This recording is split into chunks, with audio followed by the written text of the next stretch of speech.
Okay, welcome to another YIVO Fellowship lecture. Today's lecture is in American Jewish Studies.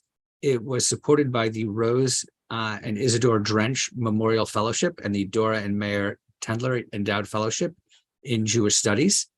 I believe Barbara Drench, who's from the Drench family, who helped support this fellowship, is in the audience with us today. So thank you, Barbara, for attending and for supporting. And as mentioned previously, if you like what you hear in our fellowship series, please consider making a donation to YIVO, because we can't provide scholars with funding to research in our archives and library without your support, which obviously we appreciate a great deal. As I said, today's lecture is in American Jewish Studies, and our lecturer today is Michael Casper. Michael is the postdoctoral associate in modern Jewish history at Yale University. He's also the co-author with Nathaniel Deutsch of A Fortress in Brooklyn, Race, Real Estate, and the Making of Hasidic Williamsburg, which won a National Jewish Book Award.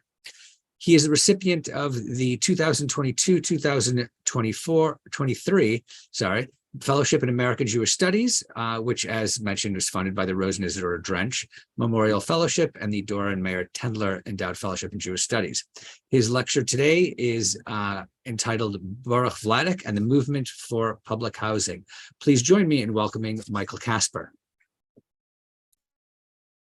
Thank you, Eddie.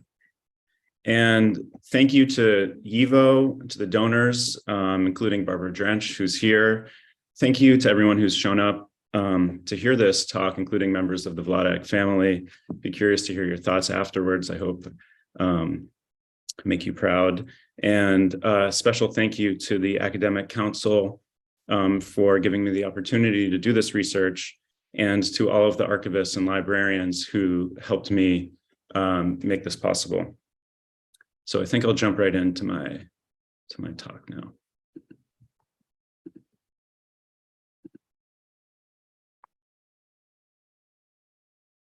Did that work? All right. Thanks for bearing with me.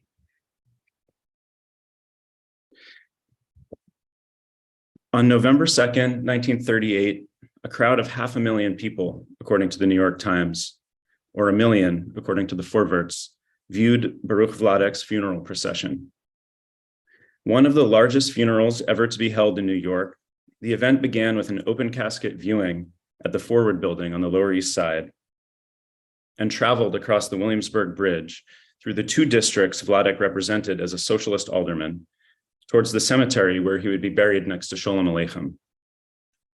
800 policemen were called in to control the crowds. Vladeck's honorary pallbearers included luminaries such as Governor Herbert Lehman, Mayor Fiorello LaGuardia, Rabbi Stephen Weiss, New York Times publisher Arthur H. Sulzberger, labor leaders David Dubinsky and Sidney Hillman, Albert Einstein, and Yiddish novelist Sholem Asch. Days before, Vladeck had collapsed at his desk at the Forverts, where he had served as manager for 20 years. When his secretary, Miss Fanny Silverman, found him, he had just filled in his calendar for the coming day with meetings reflecting his many commitments. An indefatigable activist, Vladeck was, at the time of his death, among other things, a recently re-elected city councilman, president of the American ORT, chairman of the Jewish Labor Committee, and member of the executive boards of HIAS and the Joint Distribution Committee. Yet of all these many roles, one of Vladeck's most important, and still underappreciated, was his place on the first board of the New York City Housing Authority, also known as NYCHA, and in the broader struggle for public, affordable, and high-quality housing. The Forverts article that announced his death declared, "Housing, providing houses, modern-built houses where the poor can live equal to other people for little rent, was Vladeck's dearest dream. And not only a dream, Vladeck always found time and energy for housing, even amidst his most demanding work." According to a nurse who tended to him in the hospital, his final words, produced with what was described as his last bit of strength, were, "Soon, but really soon, we have to begin the project in Red Hook." Vladeck had been closely monitoring the situation in Europe, was rumored to be considering a run for New York mayor, and was deeply involved in a campaign of the American Labor Party, which he had helped form. In fact, if it weren't for his heart attack, he would have spoken at an overflowing Labor Party rally at Madison Square Garden the day after his death. Yet it is significant that Vladeck, in the hospital, had on his mind a housing development that was still under construction in a distant corner of Brooklyn. That's because for Vladeck and many others, the project in Red Hook was no ordinary development. The fourth and by far the largest public housing development to be built in New York City at the time, and to this day, the second largest. The Red Hook houses significantly scaled up NYCHA's goals, prompting urban critic Louis Mumford, writing in The New Yorker, to call them Versailles for the millions. Most importantly, they were a critical test of NYCHA, operating for the first time in conjunction with federal agencies after the passing of the 1937 Housing Act. At the project's groundbreaking, Senator Robert Wagner announced to a crowd of thousands, "Here at Red Hook and soon at numerous other sites throughout the nation, a new and glorious chapter in American history will be written. That chapter must not close until the slums are no more and every family has a home compatible with America's tradition and America's wealth."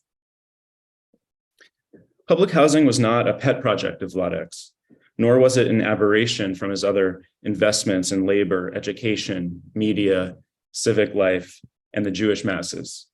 It was central to his political and moral vision, which had a direct influence on the contours of public housing in New York, and because of the scale of public housing in New York, by extension in the United States. As Vladeck once put it in a letter to the editor of the New York Times, "Foul housing is both a cause and a result of foul politics and foul economics.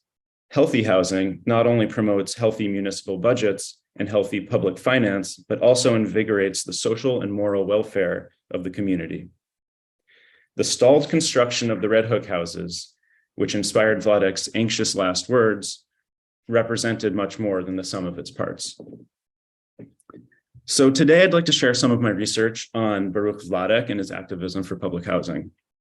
This work, which I've been lucky to be able to pursue with the generous support of this YIVO fellowship, comprises part of a larger project I'm working on the longer history of Jews and public housing in New York. The typical narrative of American Jewry in the 20th century traces the arc of the community's settlement from the city to the suburbs, from poor and crowded tenements to spacious single-family homes and middle-class mores. But while this may have been a common and even the dominant pattern, it ignores the surprisingly resilient tradition of Jewish engagement with and habitation in public housing, as well as the role of the construction of that public housing played in facilitating Jewish communal dispersal to the suburbs through displacement. From the visionaries of New York City's early 20th century housing projects through post-war urban planning to the Hasidic population that continues to live in Jonathan Williams houses and other Brooklyn projects to the present day, public housing presents a challenge to the rather sanguine account of Jewish suburbanization, relationship to the built environment, progress, and economic mobility. Modern public housing has its origins in an ambitious and even utopian vision of American economic equality. And in the 1930s especially, Jews were at the forefront of the movement to create public housing. Reform rabbis, single mothers from the tenements, wealthy uptown heiresses, socialist city council members, and the Jewish governor of New York lobbied the federal government, organized influential support organizations, and sat on the housing boards that made New York City the pioneer in the American project to bring affordable housing to the masses. Building on a strong tradition of activism to improve housing conditions in the poor immigrant neighborhood of the Lower East Side, while also inspired by developments in the highly progressive European housing movement, these figures' testimonies in Congress and pamphlets demanding, for example, that Brownsville must have public housing, resulted in a massive program for low and middle income New Yorkers. To this day, projects in the New York public housing system, which is the largest of any city in the country and houses over 300,000 people, bear the names of these early Jewish supporters, including the Baruch houses, Isaac's houses, Strauss houses, Wald houses, Lehman Village, Wise Towers, and of course, the Vladeck houses. So who was Baruch Charny Vladeck, and where does he fit into this history? He's pictured on the right here. Vladeck was born Baruch Charny in 1886 into a family of Lubavitcher Hasidim in the small town of Dukura, about 30 kilometers southeast of Minsk, on the road to Bobrusk. At age 16, he moved to Minsk to attend yeshiva, but found himself drawn to the increasingly heated revolutionary activity fomenting there and other Russian cities. He was soon arrested for disseminating banned literature, but it turned out that prison was the best place where people like Vladeck radicalized the quickest, and he forged important underground contacts there. In between stints in prison, including one in Siberia, Vladeck, which was the nom de guerre given to him by the Bund, became a full-time anti-Tsarist revolutionary, traveling between Minsk, Vilna, Warsaw, Łódź, and other major Jewish centers, where he earned the nickname the Young LaSalle due to a supposed physical resemblance with the early socialist LaSalle and a shared reputation for oratory. Here's another photo of the young Vladeck from Ivo's archive, wearing the same pince-nez. Vladeck was one of 6 children, but was especially close to 2 of his brothers, shown here, Daniel Charny, a poet and memoirist, and Shmuel Niger, perhaps the leading Yiddish literary critic of his day. Although they took different last names and pursued different intellectual activities, the brothers remained connected. While the bulk of Vladeck's papers are held in the Tamiment Library and Labor Archives at NYU, although some copies are at YIVO, Charny and Niger's papers at YIVO preserve much of their correspondence, including Vladeck's dramatic efforts to rescue Niger from Polish prison and get him to the United States.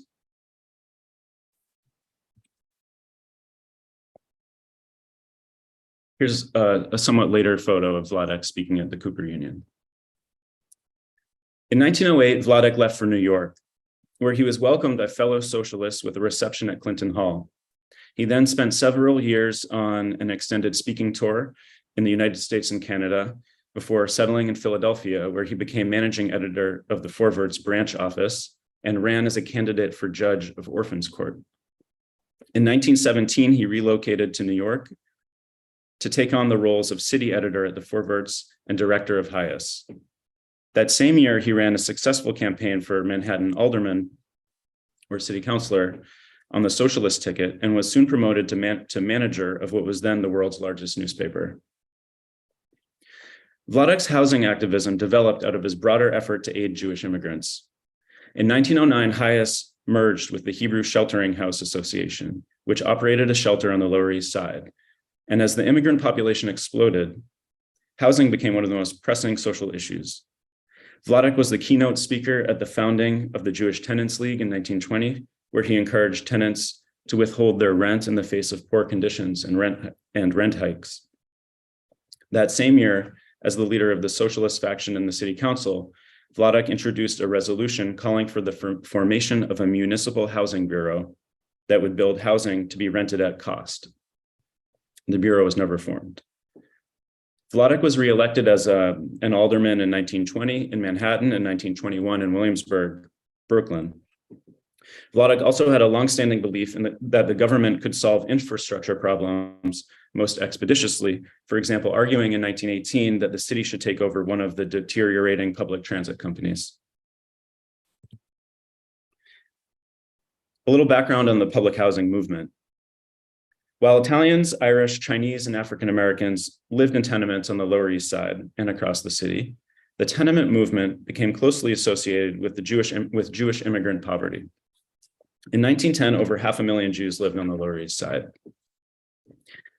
Jewish tenements were thought to be more crowded, more decrepit, and more prone to fire and neglect. Jacob Riis, the photojournalist, was partly responsible for this popular conception, writing in the Jewtown chapter of How the Other Half Lives, his 1890 expose of New York poverty. The tenements grow taller and the gaps in their ranks close up rapidly as we cross the Bowery and, leaving Chinatown and the Italians behind, invade the Hebrew quarter. One reason that Jewish tenements received an outsized amount of attention was the deep investment of wealthy German Jews in aiding Eastern European Jewish immigrants. Motivated partly out of selfless concern and noblesse oblige towards their Eastern European brethren, and partly out of selfish protection against anti-Jewish sentiment that might rub off on them, these German Jewish Americans opened and staffed settlement houses to accommodate immigrants' many needs, including housing. While the settlement movement had its origins in the Christian social gospel of the turn of the century, with intellectual roots in England, much of the volunteer work in the Lower East Side tenements was funded and staffed by New York's established German Jewish community. 2 years after How the Other Half Lives was published, Lillian Wald, pictured here, a nurse of German Jewish background, moved into a Lower East Side tenement whose tenants, she remembered in her memoir, were immigrant Jews from Russia and Romania. In 1896, with the backing of Jacob Schiff, the banker, Wald founded a settlement house on Henry Street that would become one of the most influential of the movement. And many of the activists in her circle were members of Manhattan's Temple Emmanuel, or the Society for Ethical Culture. One such figure was Bella Moses, who began her volunteer work at the Henry Street settlement before serving on the board of Madison House. Her devotion to public service would have a decisive influence on her son, Robert Moses. And Vladeck's wife, Clara, also worked as a nurse in the Henry Street settlement. Members of this milieu of reformers would later have important roles in facilitating public housing on a municipal, statewide, and national scale as housers, as they would later be called. The depression and resulting housing crisis was too deep, and activists looked to the government to step in and help. In 1931, Wald helped form the Lower East Side Public Housing Conference, which represented so-called mothers from the slums who protested in New York and also testified in Congress in support of New York Senator Robert Wagner's housing bill, whose passing would later prompt the creation of a national public housing program. On the board of that conference with her was Mary Simkovich, the founder of the Greenwich House settlement. Simkovich was not Jewish, but knew Yiddish from her work on the Lower East Side settlement house that she created, funded by Felix Adler and Jacob Rees. Simkovich would go on to serve along with Vladeck on the first board of NYCHA. At the groundbreaking of NYCHA's first major development, the Williamsburg house, now known as the Williamsburg houses, in 1936, a signed copy of How the Other Half Lives by Jacob Rees was sealed in the cornerstone of the housing project. Rees's widow, Elizabeth, then living on a farm in rural Massachusetts, returned to New York to be present at the dedication. And she told the crowd of hundreds, "This book was written 40 years ago. Jacob Rees was the first to show how the other half lives. Everybody agreed with that book at that time, and everybody agreed that something should be done. But it has taken 40 years to get actual construction started."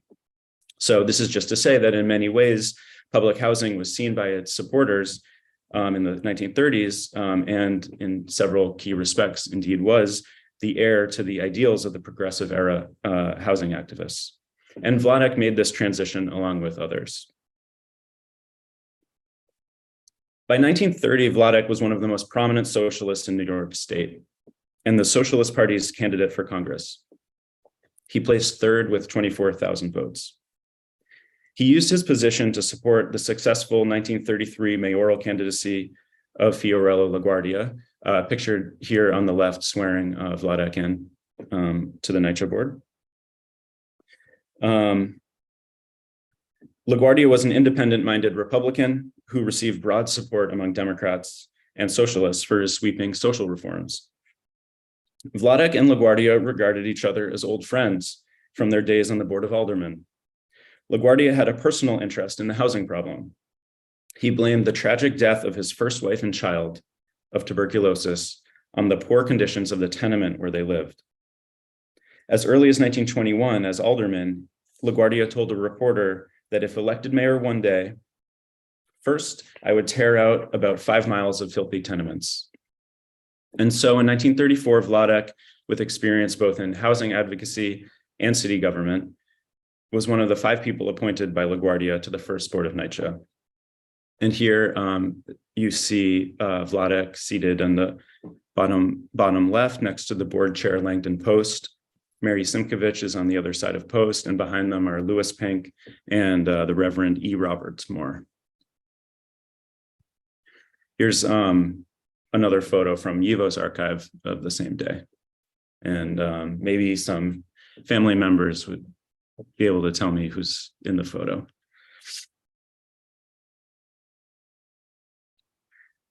Also in NYCHA's collection is Vladek's actual certificate of his appointment to the NYCHA board, which is kind of cool, pictured here.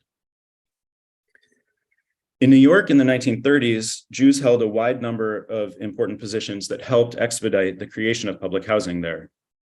These figures included New York Governor Herbert Lehman, Nathan J. Strauss, the first director of the United States Housing Authority, Leon Kaiserling, deputy administrator of the Housing Authority, who worked on the ground in New York, financier Bernard Baruch, who helped back construction of NYCHA's first development, Charles Abrams, the important housing theorist, who created the New York City Housing and Development Administration and served as NYCHA's chief counsel, Robert Cohn, an architect who was the first director of the housing division of the Public Works Administration, and the 4 Manhattan borough presidents in office from 1922 to 1945.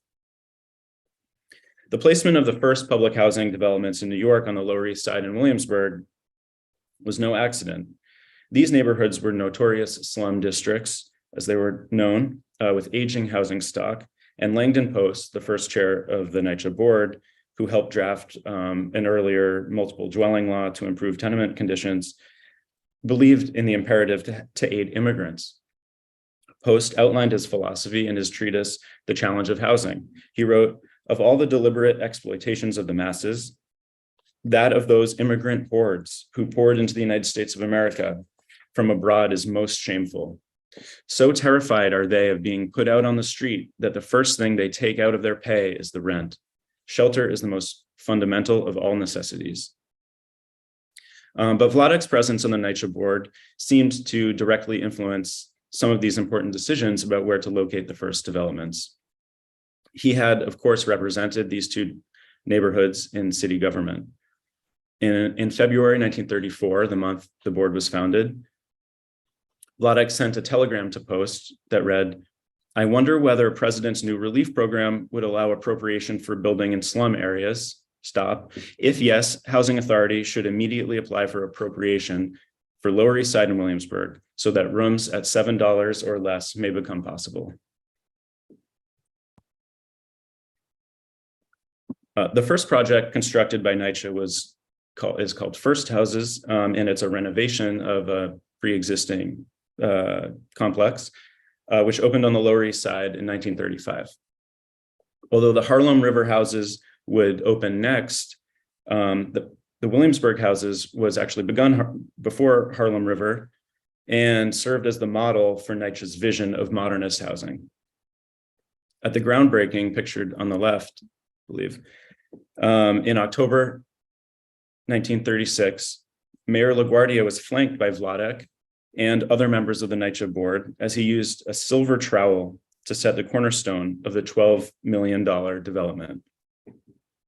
The first ground-up project begun by NYCHA, generously funded by the Public Works Administration, the Williamsburg houses would consist of 20 buildings of high-quality construction set at a striking angle against the street grid, as you can see here.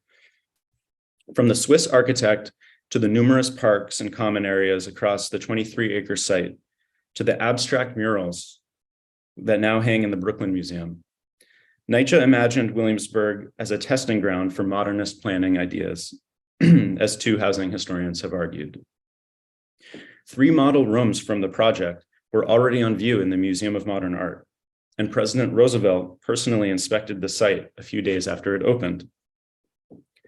A year after the groundbreaking, more or less a year after the groundbreaking, the first tenants to move in would be a Jewish family headed by American-born Louis Grabkowitz and his Russian-born wife, Bessie.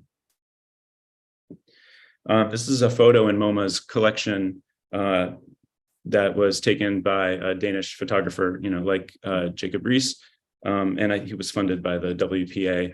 And you can see it's titled Jewish Tenants in Williamsburg Housing Project, 1939.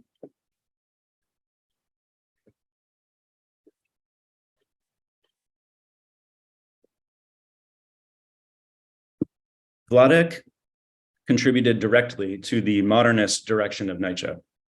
In addition to local knowledge about New York Jewish neighborhoods, he also brought an international perspective to the housing problem. In the summer of 1935, Vladeck toured European housing sites and published excerpts from his journal in the English and Yiddish press. His reports received high praise from Catherine Bauer, a leading, if not the leading, advocate of public housing in the United States at that time. In 1934, Bauer organized the MoMA exhibit that featured the Williamsburg houses and published Modern Housing, which was recently republished, actually, which served as Nietzsche's manifesto and helped lead to the signing of the 1937 Housing Act, which she co-authored. Other housers toured European housing. For example, Nathan Strauss Jr., another Nietzsche employee I mentioned, who traveled through Europe that same summer and produced a special report for the mayor. But Vladeck's views were followed closely by the press and had a wider reach. Bauer noted, very few close students of European housing have brought back more or sounder inspiration to America than did Vladeck. Urban historian Nicholas Dagen Bloom has noted that idealized visions of European housing projects became a key ingredient in New York's sales pitch of public housing to the public and the federal government. This is a photo of Vladeck's return, so a little bit later. Vladeck published one of his travelogues in an architecture magazine article titled Travel Notes of an Amateur Houser, pictured here. Here, Vladeck detailed the lessons of his firsthand experience touring low-cost housing in 7 countries. At a development outside of Paris, he recounted his mix of admiration for the low rents and sink disposals and his disappointment at what he called the indifferent architecture and landscaping. In Prague, he noted that the new country of Czechoslovakia had marshaled grants, tax subsidies, and the creation of cooperatives to build over 150,000 apartments with state assistance. Flying from London to Amsterdam, Vladeck found that Rotterdam's instantly recognizable public housing projects looked very beautiful from 2,000 feet up. Oh, did I? Fascinated by a 9-story development surrounded by lawns and gardens in Brussels, Vladeck wrote that the development was one of the finest I have ever seen. It is well conceived, well executed, and where land is cheap, it might serve as a model. And indeed, New York City later pioneered the Tower in the Park style high-rise. Just want to check in. I'm just saying, my screen is frozen, but I'll continue. But Vladeck's Yiddish language journals tell a very different story. These diaries, some of which were serialized in the Forverts and later published in a collection in honor of Vladeck's 50th birthday, are shot through with the fraught politics of the day and the terror Vladeck felt traveling by train through Nazi Germany. His optimism about the possibilities in housing was muted by his commentary on the rise of fascism in Germany and anti-Semitism in Poland. Most significantly, at every stop, Vladeck hastened to meet with a wide range of local labor leaders and other like-minded activists, some of whom were already living and working in the underground.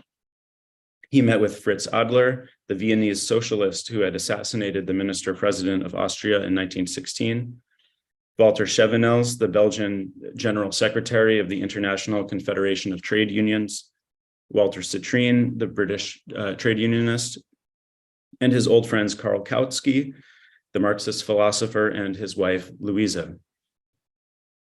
Ominously, in Vilna, his first stop was the old cemetery to lay flowers at the grave of social activist Dr. Tzemach Shabbat, followed by a deathbed visit to Arkady Kremer, the militant co-founder of the Bund. Vladeck's travelogue in Architecture magazine notably left out his visit to Karl Marx Hof, the enormous social housing complex in Vienna, whose courtyards he wandered late one night after leaving the Kautsky's apartment. The development had been abandoned since it was the site of an intense battle between the socialists who occupied it and the ultranationalist paramilitary Heimwehr, which had shelled the building during the February uprising of the Austrian Civil War a year prior.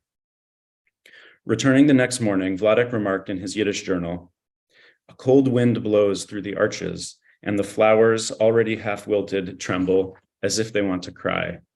No, we can't be happy until the builders return and the arches are decked with wreaths." So for Vladeck, it seems, public housing was literally a front against fascism.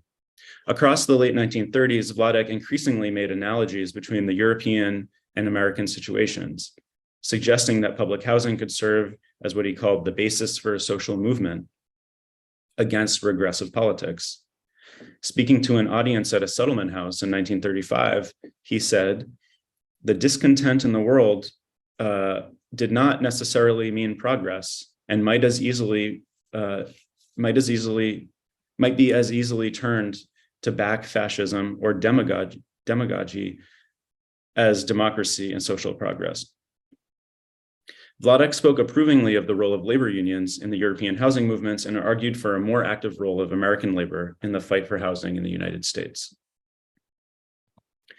In fact, just a week after being sworn onto the NYCHA board in February 1934, Vladeck presided over a meeting of socialists at the Central Plaza Hotel on the Lower East Side that would lead to the founding of the Jewish Labor Committee, with a broad mandate to, among other things, combat anti-Semitism, aid the labor movement in Europe, and support victims of oppression and persecution. The JLC was nonetheless able to demonstrate the interconnectedness of these issues and fundraise independently. Here on the left is a photo from YIVO's archives showing Vladeck speaking at a labor event, and on the right, the cover of an excellent book on the JLC by a French scholar, Catherine Colomb, which came out in English in 2021, that shows a similar image of Vladeck at work.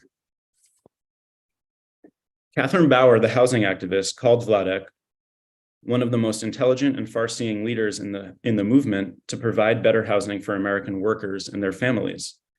Emphasizing Vladeck's critical role in the Labor Housing Conference and his holistic approach to the issue of housing, Bauer argued in an essay that despite his lack of technical background, Vladeck had a great advantage over most of the other housing experts in that he is not interested in housing for housing's sake.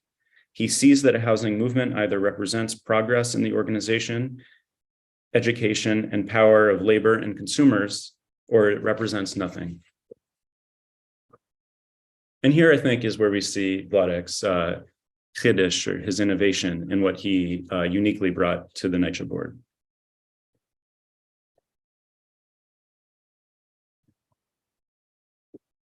I'd like to end today where I began, with Vladeck's last words about the Red Hook houses.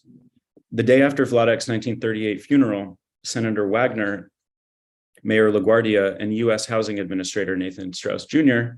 sat on a woodpile at the site of the Red Hook houses to set their differences aside and strategize on how to restart stalled construction at the development.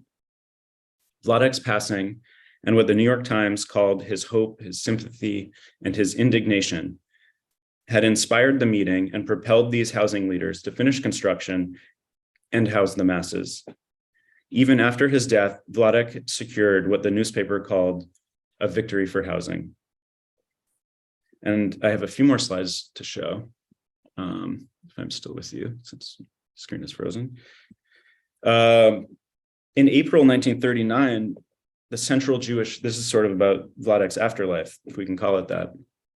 In April 1939, the Central Jewish Library in New York which would be incorporated into YIVO in 1940, held an exhibition on Vladek's life and work. And it included, you can see in the right-hand side here, what looks like a death mask. I haven't been able to locate these in the archives, but. Also in 1939, construction began on a NYCHA project that was named in honor of Vladeck. On the right, we see an image of Vladek's widow, Clara, helping lay the cornerstone of the development. Vladek's son, William, by the way, became an architect for NYCHA and chief of the Housing Authority's project planning division. And I'd like to end today on with this slide. On the left, we see a detail from a birthday card in YIVO's archive that was sent to Vladeck from the YIVO in Vilna on his 50th birthday in 1936. And I think it shows, you can see in the detail of the lettering that worldwide he was known for his activism in socialism, represented by the red flag at the top, labor with the tractor on the bottom, and in the center, what I interpret to be housing or urban affairs. And on the right, we see a contemporary image of the Vladeck houses, which to this day provide affordable public housing to almost 3,000 people on Madison Street on the Lower East Side. Thank you.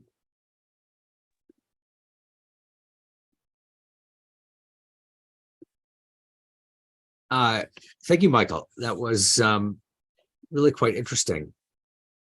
I'm not sure if you're still with us. Your screen seems frozen.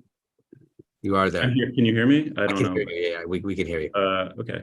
In any event, that was really fascinating because I'm, as someone involved with Yiddish and history, I have heard, of course, of Baruch Vladeck as a political activist, but I wasn't really familiar with his, central role in the development of public housing in New York City. So this is you're really bringing to light an aspect of his life and work that I think at the outset you mentioned that people generally aren't that familiar with this kind of thing. Now, I know your dissertation was on Jews in Lithuania before World War II, and your subsequent book was on real estate and Hasidim in Williamsburg, and there are these interesting sort of threads of Lithuanian Jews, real estate, Yiddish, that goes through your work, and you wind up with this project on public housing. And I'm just wondering how did you wind up here? What how did you come to this project, and what do you plan to do with it? Yeah, sure. That's a good question. I know it might not be obvious. Sorry. Also, I don't know why I'm not pictured here in the Zoom, but yeah, Vladeck is kind of interesting because he connects these two interests in Lithuanian Jewish politics, which I wrote about for my dissertation, and also the urban Jewish politics that I wrote about with Nathaniel Deutsch on Williamsburg. I guess I got interested in housing in particular through the Williamsburg book, because Nathaniel and I have a chapter on Hasidim in public housing in Williamsburg and how they got into public housing in the very late 1950s and early 1960s. And through that, I learned more about the history of public housing there and Vladeck's role in the neighborhood in Williamsburg, where he had, in the 20s, helped create a labor lyceum and later was active in housing. And of course, he was from what we'd consider to be greater Lithuania. And I was interested in the kind of transferal of Jewish politics from Lithuania, from Russian Empire to the US. And, the fact that he was, he was a kind of socialist, Bundist, sort of a social democrat, and later left the Socialist Party and helped found the Labor Party, but was a kind of Bundist at heart, active in New York politics. That interested me. Interesting. So I just want to point out to people, if you do have questions for Dr. Casper, please type them in the Q&A section of the Zoom. We have a question from Peter Eisenstadt. He's asking if you can speak to the friendship and interactions between Vladeck and Abraham Kazan, the pioneer of limited equity cooperatives in New York in the 1920s and 30s. That's a good question. I don't know of many interactions. I'm sure that, the broader relationship between cooperatives and public housing is an interesting one, because they were developing at the same time in the 1930s. And there was a lot of overlap of people who, were interested in both. And that some NYCHA projects were later turned into cooperatives after World War II. So there's not a clear-cut division. Kazan was, of course, with the United Housing Foundation, getting public funds through these like long-term, low-interest loans, and not directly not from bonds like you would with public housing, and other means. But I know that Harold Ostroff, who took over for Kazan, worked at the Forverts also, and I'm sure there were connections. I mean, I guess it's a good question. I'm not sure why Vladeck didn't. The question is, why did Vladeck invest in public housing rather than cooperatives when there was so much momentum at that time? But it seems like Vladeck believed in government funding, from the ground up, and to take over institutions. Yeah. Right. Julie suggested turning your camera on and off just to see if Okay. If you can get it working again. I mean, we can still hear you, so that's fine. Again, if anyone has questions, please put them in the Q&A. The next question is asking, were stereotypes of Jews controlling real estate more widespread, or did they become more widespread after you're back after Vladeck and his work in public housing?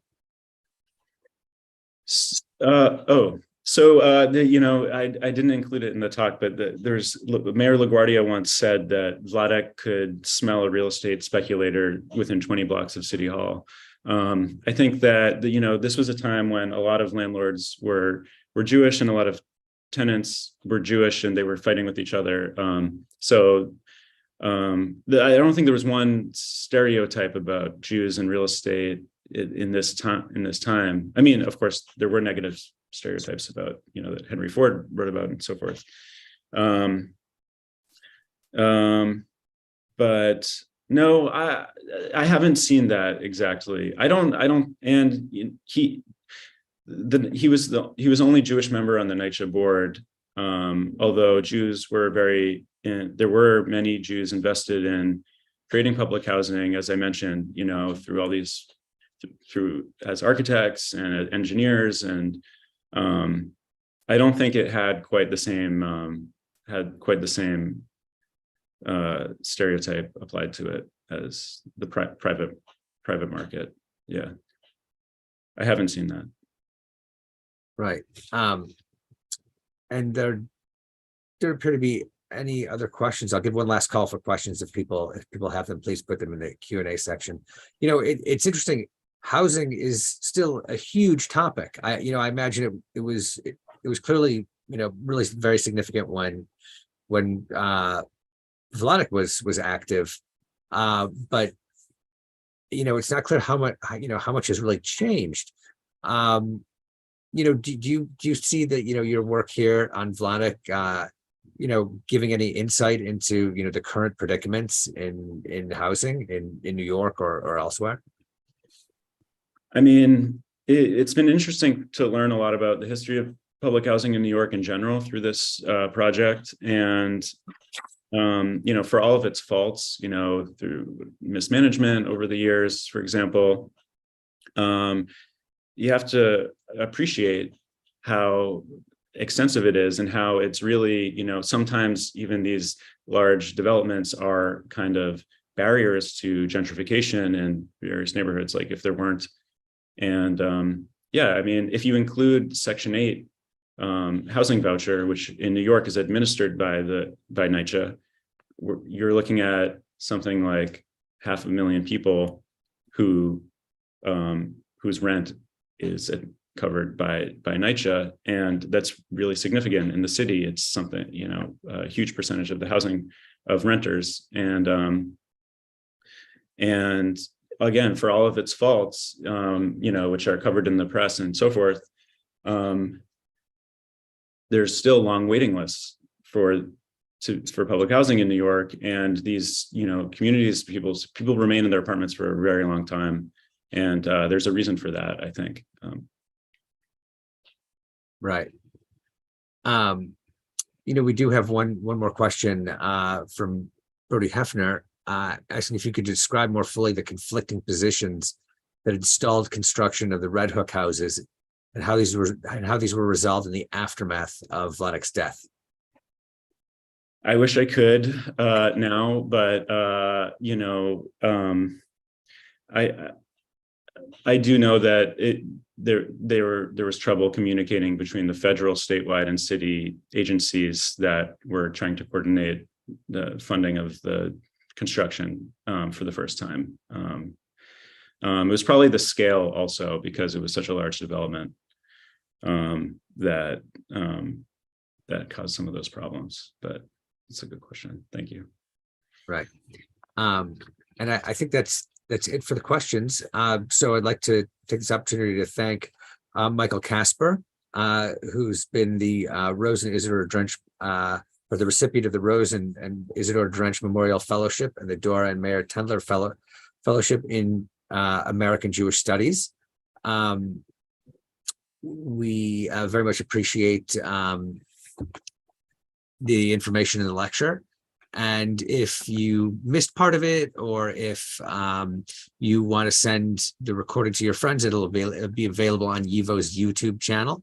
And again, we'd like to thank the funders and supporters of YIVO's fellowship program. If you like what you saw today, or you want to help fund scholars working in the various fields of Jewish studies that YIVO's archives and library cover, please consider making a donation. We obviously appreciate all your help. It's invaluable to us at YIVO, and it's invaluable to the scholars that come and do their work here. So once again, thanks to Michael Casper, and thank you for attending. Thanks, Eddie, and everyone for coming.